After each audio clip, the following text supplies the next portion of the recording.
আমরা পড়ছি শ্রীমদ্ ভগবদ্গীতার প্রথম অধ্যায় অর্থাৎ বিষাদ যোগ। শ্লোক 13 অবধি আমরা দেখেছি কিভাবে দুর্যোধন নিজের এবং শত্রুপক্ষের সৈন্যদলের বর্ণনা করে ভীষ্মদেবের প্রশংসা করে তাকে যুদ্ধে সহায়তা করার জন্য বাকি সেনাপতিদের বললেন। তখন পিতামহ ভীষ্মদেব তার শঙ্খকে উচ্চনাদে বাজালেন এবং যুদ্ধের জন্য প্রস্তুত হলেন।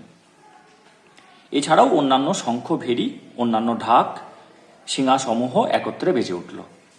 এই ছিল শ্লোক 13 অবধি। এই ভিডিওতে আমরা শ্লোক 14 এবং শ্লোক 15টি শিখব।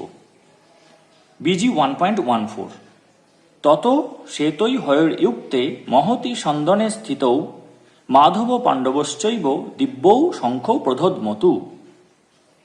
অনুবাদ: অপরপক্ষে শ্বেত অশ্বচালিত এক দিব্য রথে স্থিত শ্রীকৃষ্ণ ও অর্জুন উভয়ে তাদের দিব্য শঙ্খ বাজালেন।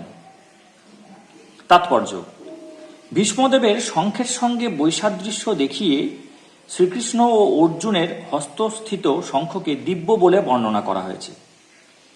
ওনারা শঙ্খ বাজালেন, আবার এদিকে শ্রীকৃষ্ণ এবং অর্জুনও শঙ্খ বাজালেন।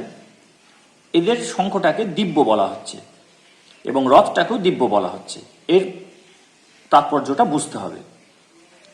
দিব্য শঙ্খের ধ্বনি এই সংকেতই প্রদান করল যে ভগবান শ্রীকৃষ্ণ পাণ্ডব পক্ষে যোগদান করার জন্য অপরপক্ষের বিজয়ী হওয়ার কোনো আশাই ছিল না। জয়স্তু পাণ্ডু পুত্রানাং যেসাং পক্ষে জনার্দন। ভগবান শ্রীকৃষ্ণ তাদের সঙ্গে থাকার জন্য বিজয় সর্বদা পাণ্ডুপুত্রদের মতো ব্যক্তিদের সঙ্গেই থাকে। ভগবান যখন যেখানে থাকেন, সৌভাগ্যলক্ষ্মীও সেখানেই অবস্থান করেন, কারণ সৌভাগ্যলক্ষ্মী সর্বদাই তার পতির অনুগামিনী। তাই বিষ্ণু বা শ্রীকৃষ্ণের দিব্য শঙ্খধ্বনির মাধ্যমে ইঙ্গিত করা হয়েছিল যে অর্জুনের জন্য বিজয় ও সৌভাগ্য প্রতীক্ষা করছে। তাছাড়া যে রথে দুই সখা উপবিষ্ট ছিলেন তা অগ্নিদেব অর্জুনকে দান করেছিলেন এবং এটি এই ইঙ্গিতই বহন করছিল যে এই রথ ত্রিভুবনের সর্বত্র বিজয় লাভে সমর্থ। বিজি 1.15 শ্লোক 15 পাঞ্চজন্য ঋষিকেশ দেবদত্তং ধনঞ্জয় পৌণ্ড্রং দধমৌ মহাশঙ্খং ভীমকর্মা বৃকদর। এই শ্লোকটি অত্যন্ত গুরুত্বপূর্ণ। অনুবাদ: শ্রীকৃষ্ণ তার পাঞ্চজন্য নামক শঙ্খ বাজালেন, অর্জুন বাজালেন তার দেবদত্ত নামক শঙ্খ এবং ভীমকর্মা ও অতিভোজী ভীমসেন বাজালেন পৌণ্ড্র নামক তার বিশাল শঙ্খ। তাৎপর্য: শ্রীকৃষ্ণকে এই শ্লোকে ঋষিকেশ বলে উল্লেখ করা হয়েছে কারণ তিনি সমস্ত ইন্দ্রিয়ের অধীশ্বর। জীবেরা তার অবিচ্ছেদ্য অংশ, তাই জীবেদের ইন্দ্রিয়গুলিও তার ইন্দ্রিয় সমূহের অবিচ্ছেদ্য অংশ। নির্বিশেষবাদীরা জীবেদের ইন্দ্রিয় সমূহের উৎস সম্বন্ধে ব্যাখ্যা করতে পারে না, তাই তারা সমস্ত জীবেদের ইন্দ্রিয়বিহীন ও নির্বিশেষ বলে বর্ণনা করতে উদ্গ্রীব। সমস্ত জীবের অন্তরে অবস্থান করে ভগবান তাদের ইন্দ্রিয়গুলিকে পরিচালিত করেন, তবে তিনি সেটি করেন জীবের শরণাগতির মাত্রা অনুসারে এবং শুদ্ধ ভক্তের ক্ষেত্রে তার ইন্দ্রিয়গুলিকে ভগবান প্রত্যক্ষভাবে পরিচালিত করেন।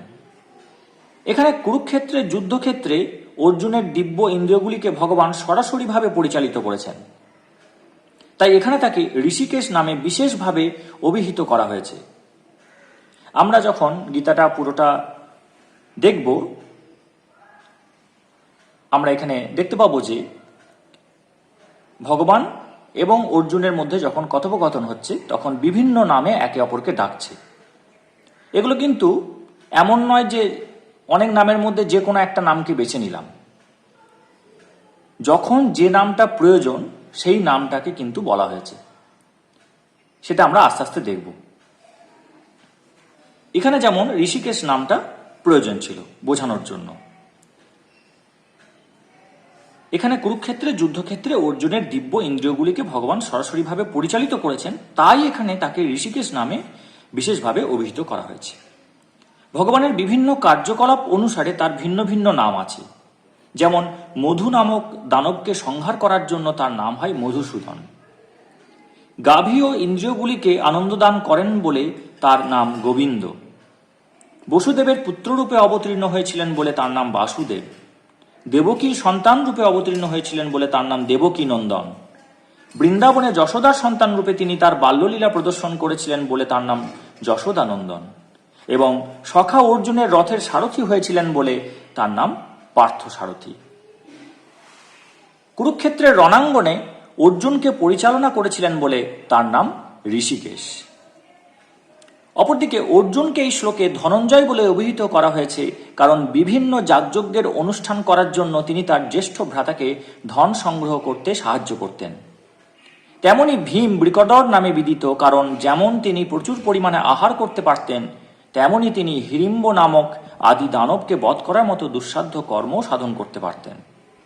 সুতরাং পাণ্ডব পক্ষে ভগবান শ্রীকৃষ্ণ সহ বিভিন্ন ব্যক্তিত্ব যখন তাদের বিশেষ ধরনের শঙ্খ বাজালেন, সেই দিব্য শঙ্খধ্বনি যুদ্ধে অংশগ্রহণকারী সৈন্যদের কাছে অত্যন্ত প্রেরণাদায়ক ছিল। অপরপক্ষে এরকম কোনো লক্ষণ ছিল না ছিল সেখানে পরম নিয়ন্তা ভগবানের উপস্থিতি কিংবা সৌভাগ্যের অধিষ্ঠাত্রী লক্ষ্মী দেবী। অতএব যুদ্ধে পরাজয় তাদের জন্য পূর্বেই নির্ধারিত হয়ে গিয়েছিল এবং এই সমস্ত শঙ্খধ্বনির মাধ্যমে সেই বার্তাই ঘোষিত হয়েছিল। জয় শ্রীকৃষ্ণ।